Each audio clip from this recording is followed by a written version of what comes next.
Welcome to the Choose to Be podcast. Thanks for joining us today. My BFF is taking some much needed time with her family, and I am missing her. And you're missing her because you are stuck with me today, but she will be back. I am following up on our last episode last week around trust and the different elements of trust in the relationship. But today I wanted to speak mainly to the betrayed partner and offer some thoughts around how to lead into trusting yourself again. And really, this is where we want to start. We want to start with learning to trust our body, our emotions, being able to discern our thoughts that our human brain is offering versus what we want to actually choose to think, and versus the thoughts that our trauma brain, right? The parts of our brain that are trauma that it's offering us in that regard too. So lots of different pieces here. And hopefully, some of the things that I offer will help you lean into this work of trusting yourself.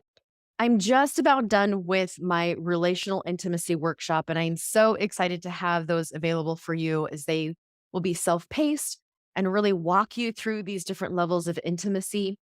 And in that workshop, I also talk about what comes before that work and how we can safely lean into working on the relationship and working on those different pieces of intimacy.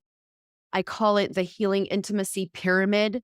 Really, it's healing that broken trust, the lack of safety, honesty, and making it possible to have real vulnerability and therefore real intimacy. But if we don't have these basics of honesty and that truth, that trust that comes as you feel a little bit safer to lean into the relationship, then honestly, working on those different levels of intimacy in the triangle in that pyramid, it's just not going to be healthy. It's not going to be real healthy intimacy. So we're backing this up, slowing this down a little bit and putting some pieces in place first. I'll see a lot of clients get really excited and anxious and want to work on that relational piece, but it's going to be exhausting and feel like you're just banging your head against a wall because this piece right here hasn't really been established or solidified, especially within yourself. And that's what I'm going to talk about today. So, first, I just want to validate that when you've been betrayed by a spouse, from sexual betrayal, it can be so psychologically traumatizing as well as physiologically, emotionally, mentally. It's as if your entire view of the world has suddenly proven false as to the way that you thought it was. And studies show that the psychological trauma, like betrayal, really does have the capacity to affect your brain functioning long after that discovery's even been made, which most of you listening are already experienced or have experienced. And so you know what I'm talking about. Please have compassion for what you're going through. You're not crazy. You're not broken. You're not weak. But I know that many of you feel like that right now. I promise it is possible to see things differently and to have that hope and healing. But we're going to start with creating that in yourself first.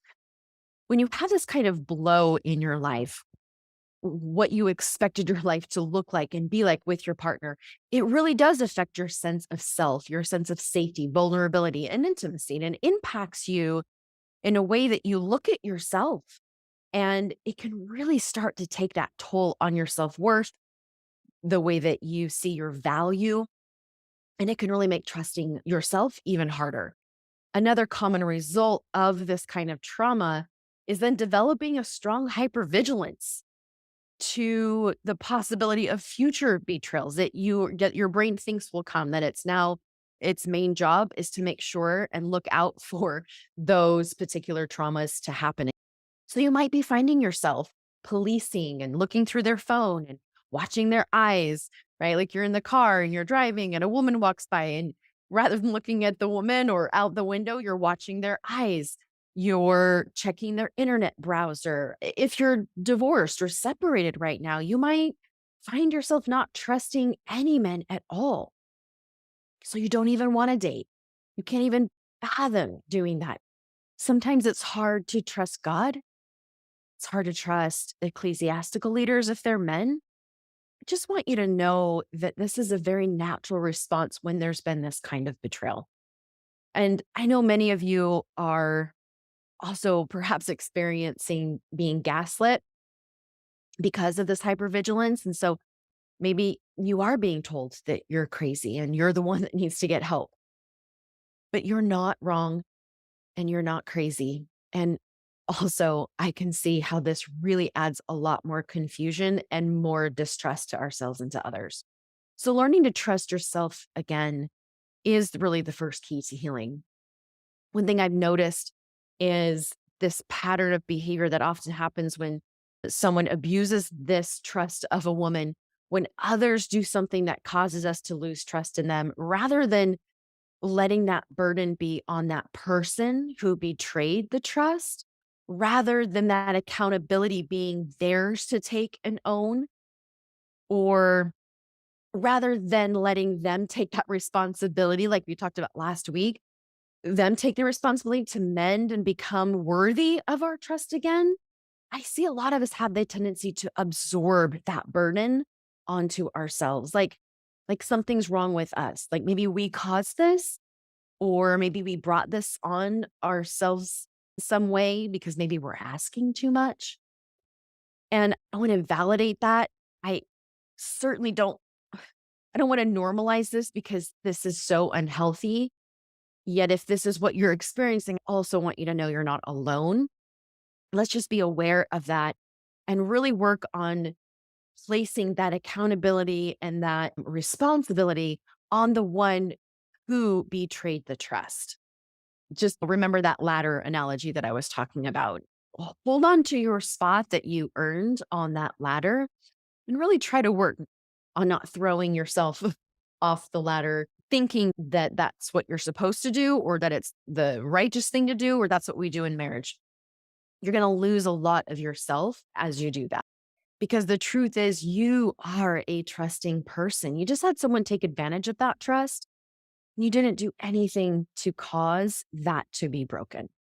While you're healing from trauma, depending on where you're at in this journey, your your distrust can now be misplaced. It can limit the number of strong connections that we make with people around us. You might find yourself isolating from friends, family, church organizations, hobbies, things that you used to like and love to do, right? Taking a step back from it may even mean joining support groups like Alana and I offer all the time. That just might even feel too overwhelming right now. Getting help from someone and being in front of someone's face and talking about this might feel just too much and too overwhelming. You might be hearing thoughts like, I just don't trust anyone. I don't know how I'm supposed to ever trust someone. We absorb a lot of that shame. What's wrong with me? What's wrong with me that I can't trust my partner? What's wrong with me that I can't trust God? What's wrong with me that I can't trust myself? So, the first thing I want to offer you is what if you honored what your brain is doing at this time? Meaning, wherever you're at in your journey, you've been betrayed in one of the most damaging ways, and your brain is trying to protect you and help you see that there is a reason right now to not trust. Most of you are in situations where your partner hasn't done some of this foundational ground soil work where you don't have all of the truth. You don't have all of the facts. You don't have safety. You don't have trust being implemented in these little ways that we talked about last week. And so right now, your brain is doing exactly what it's supposed to do. It's letting you know, hey, this isn't safe. So we need to protect. We need to self protect. That's your right. And I want to offer you the idea to perhaps stop making yourself wrong if you are in this particular place right now. Sometimes I explain this to clients like a concussion of the brain. My sons both play sports, have their whole life, and we've had lots of concussions. And so I've learned that when the brain is injured, it needs time to heal. Low lighting, they have to stay off their screen time, they can't play their sport for a couple of days. Lots of care and caution are required to ensure that the brain heals from this trauma that they had. this is no different. You've had trauma to your brain and you need time and space, like I was talking about, and boundaries with the one who injured you, and even boundaries with friends and family during this time. That's okay. So be easy with yourself during this time. So I'd like to offer you a tool that you can start implementing right now. It's one that I practice every day, I offer all the time because I cannot talk about it enough. It has been so impactful for me and I see it very, very helpful. So it's thought dumping. And that's literally, if you haven't heard me talk about this before, it's literally just dumping all of your thoughts on paper, not your emotions, but these thoughts that your brain's offering you. Because remember, it's offering 60 plus thousand thoughts a day. Most of them are subconscious. A lot of them are coming from these trauma parts. And the goal of this tool is to become more aware of these thoughts that your brain and your trauma parts and different parts are offering you so that we can start to see, oh my goodness, this is actually not true right now in this moment. Or interesting, I think that this is actually really true. And I'm going to maybe set some boundaries around this. So, getting all of your thoughts on paper also will help those of you who are experiencing those intrusive thoughts, those spinning thoughts where maybe you're not sleeping, maybe it's hard to focus because there's so many. You're in that fight, flight, hypervigilant stage right now. This can be a really great tool to utilize anytime. There's really no right or wrong time to use this. So, right now, we're going to let the partner do their work and get in a place where they're working their way up to that ladder of trust. They're healing their wounds, and you're not a part of that work. That's not your responsibility. You're not accountable for that. And because of the principle of agency, you really can't do anything to help them. So it's not selfish right now to stay anchored to that ladder of trust to where you're at. This is going to be your best way to see things as they really are, to stay in reality, to keep from going deep into that denial. It's also a place where you can work your way out of denial if that's where you are at right now. So, one of my favorite movies of all time, and if you've heard me talk for a while, you've probably heard me quote this movie, Wizard of Oz. Love it. Even from a young age, I remember just picking up on subtle principles taught in that movie.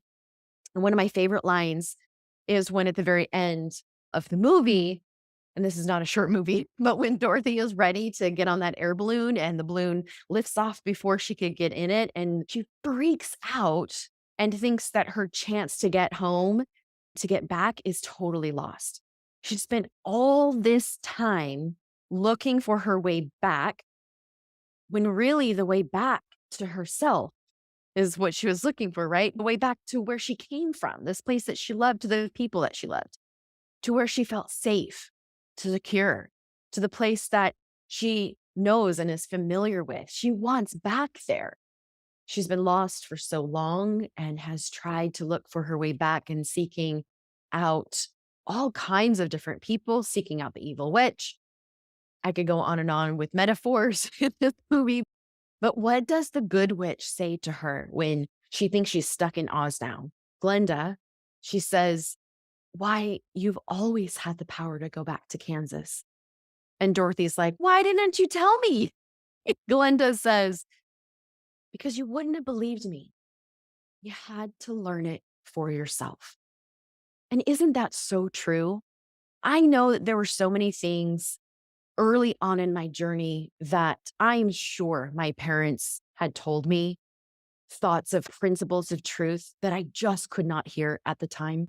I had to walk that long, narrow brick road, going through so many trials and challenges to really trust myself. I mean, if you haven't watched this movie, I don't know where you've been, but watch it. It's so, so good. But all of the things that she experienced, right?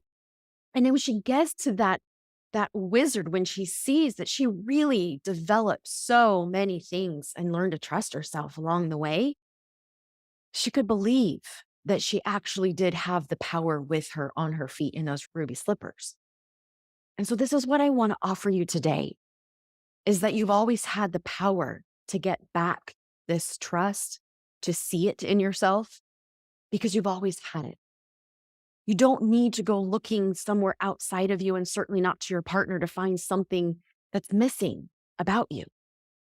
You're already whole and complete just as you are right now. You have all of everything inside of you to do this work, to heal and to thrive. But part of this earth experience, like Dorothy, is to forget it, to forget our power sometimes, to forget who we are. And then we go through these hard experiences. We get bumped in by other humans and we're impacted in huge, big ways. And then we get opportunities to remember our power, to learn along the way over and over. Another favorite line here is when she's asked what she learned along her journey. And she says, I learned that if I ever go looking for my heart's desire again, I won't look further than my own backyard. Because if it isn't there, then I never really lost it anyways. Isn't that just fascinating? Isn't that beautiful? I know a lot of you have probably seen this movie. Applying this to you right now, those of you who are experiencing betrayal trauma, that loss of trust. If your heart's desire is to trust again, then you do not need to look further than your own backyard, which means from inside of you. You don't need to look for anything externally to trust yourself again because you have never lost it. You are trustworthy. You had someone abuse that. So start by observing you, remembering who you are, looking inside yourself, seeing your strengths and your talents and your abilities, and working with someone right now can be really beneficial to help you find that when that level of self-esteem and self-worth is just so diminished. It can be really beneficial to have someone to help you and get curious about that. I have a client who is really in that raw trauma stage where it feels just impossible to function, where the littlest things just feel so hard to do. And she has a gift and a talent for art, and she makes a living with this talent. But she's let it go since her world came completely crashing down. One of the personal revelations that she got to help her right now in her healing is to start that art back up again. And this seemed so unproductive to her. She felt like, no, I need to be making sure that we're doing this work, or he's doing this work, or I'm doing this, kind of all of these outside external things really that she doesn't have control over. And she wasn't quite sure why this thought, this impression came to her. And as we're able to process, when I got her to start talking about what she does and how she creates and what it feels like, she just came alive. It was incredible to watch right before my eyes this transition to her trying to find this validation from outside and not really believing in herself and feeling lost and wandering, to reminding herself of her gifts and her strengths and her talents and seeing how this is already within her. And as she just remembered it, really changed because I could see it in her eyes. This is how we start to trust again. When you honor those beautiful parts of yourself, to learn to love you, to see you, and to see that you've had the power all along to create the life that you want, we just sometimes can't see it. And just like Dorothy, sometimes we go looking outside ourselves. So, the last tool that I want to offer you that can be really helpful, besides the thought dumps, is to really start paying attention to your physical body, noticing what's happening in your body. Your body keeps the score. Absolutely. Your body is going to remember things that have happened that you don't have a cognitive knowledge to, maybe right now, which again is why that disclosure is so important, to get all of the truth and to validate your truth, your experience, and your body is going to give you a lot of information around that. So, what I want to offer you is to do those body scans, to really take time each day to stop and recognize what's showing up in my physical body. What sensations are happening? Is there some tightening in my chest? Is it spinning, or does it feel like someone's stepping on my chest? Is my jaw clenched and tight? Are my fists gripped? My toes curled? What is happening in my body? And when you recognize it, we're not jumping in to fix anything because nothing's wrong. We're just noticing. We're dropping into that curiosity and being aware. And then at some point, when we start to get used to noticing the body, then we can start naming the emotion. And again, this is why doing that one-on-one work is going to be really helpful to work through these steps and stages. But trusting your physical body is such a beautiful, important, and critical way to start rebuilding that trust and safety within your body again. I work with some amazing couples who've learned to trust again and have an incredible relationship, but it does take both people. Trust can only be present in a relationship when both are working at each of these different elements of trust, like we talked about last week. So if you are the one, like I was, who didn't have a partner who took accountability for his distrust, for his betrayal, for his actions, there is nothing you can do enough of to make up for that part of the coupleship. That is their part. And it's not your job, and you just can't do it all. Be compassionate with yourselves, be patient with yourselves as you take steps into believing and owning once again that you are a trusting person. You are worth the time. You are enough just as you are right now today. I know that it's possible to heal and trust again. I know that if you want to, you can invest in yourself by having these one-on-one sessions or doing some work for you to get to that next step in your journey.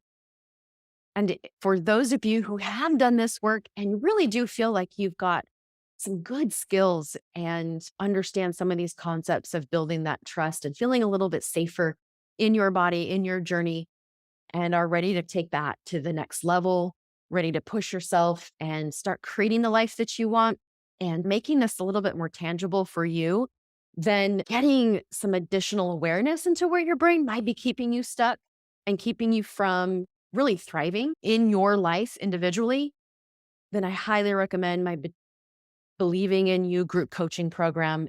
I call it double coaching because you're not only going to get coached by me, but when you watch another human brain get coached, you're going to see more into your own brain. It's the most remarkable and empowering thing. And these women who are in my groups who do this, just doing some incredible work. I have been in awe at how they truly are thriving and they're taking their healing really to that next level. It's beautiful. It's powerful. I love this group. So the next one starts April 5th. There are a couple spots left if you're ready. Uh, and if you don't know if you're ready, then feel free to book a consult with me. Again, I know that Alana is much missed. I miss her back and forth and all of her amazing wealth of knowledge that she offers to every podcast episode. So thanks for putting up with me today. Thank you again for joining our conversation, and we will both see you next week.